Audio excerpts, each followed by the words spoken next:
Nestled in the northern part of South America, Colombia found itself entangled in the complex web of the Cold War, a period marked by ideological struggles and geopolitical maneuvering between the United States and the Soviet Union. This article explores Colombia's role during the Cold War, examining its efforts to maintain neutrality, navigate regional alliances, and address internal conflicts amidst the broader global tensions. Neutrality and the search for independence. Colombia, like many Latin American nations, adopted a policy of neutrality during the Cold War. The government, led by various leaders such as Gustavo Rojas Pinilla and later Alberto Lleras Camargo, aimed to preserve Colombian sovereignty and avoid entanglement in the ideological conflicts between the superpowers. This stance allowed Colombia to pursue a more independent foreign policy, charting its own course amid the global power struggle. Regional alliances and the Organization of American States. While officially neutral, Colombia actively participated in regional organizations such as the Organization of American States. Formed in 1948, the OAS aimed to foster cooperation and mutual defense among member states in the Western Hemisphere. Colombia's involvement in the OAS reflected its commitment to regional stability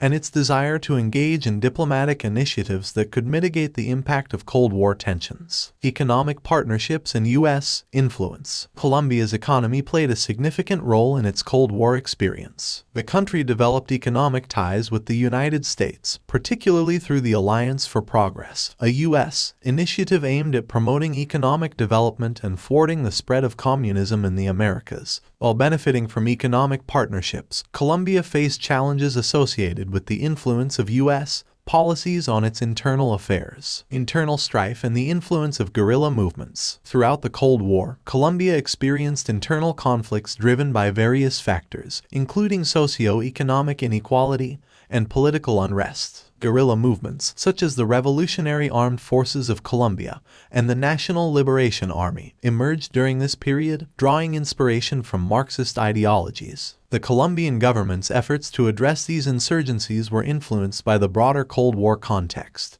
with the U.S. providing military aid to combat the perceived threat of communism. Narcotics trade and U.S. intervention. The latter part of the Cold War saw the emergence of the narcotics trade as a significant issue in Colombia. The U.S. escalated its involvement in the region under the pretext of combating drug trafficking, contributing to the militarization of the conflict. The nexus between the drug trade, internal conflicts, and U.S. intervention added layers of complexity to Colombia's experience during the closing years of the Cold War. Conclusion. Colombia's journey through the Cold War was marked by a delicate balancing act between maintaining neutrality, fostering regional alliances, and addressing internal challenges. The country's commitment to sovereignty allowed it to navigate the complexities of global geopolitics while dealing with internal strife and external pressures. As Colombia moved into the post-Cold War era, the legacies of this period continued to shape its political, economic, and social landscape, reflecting the enduring impact of global events on nations around the world.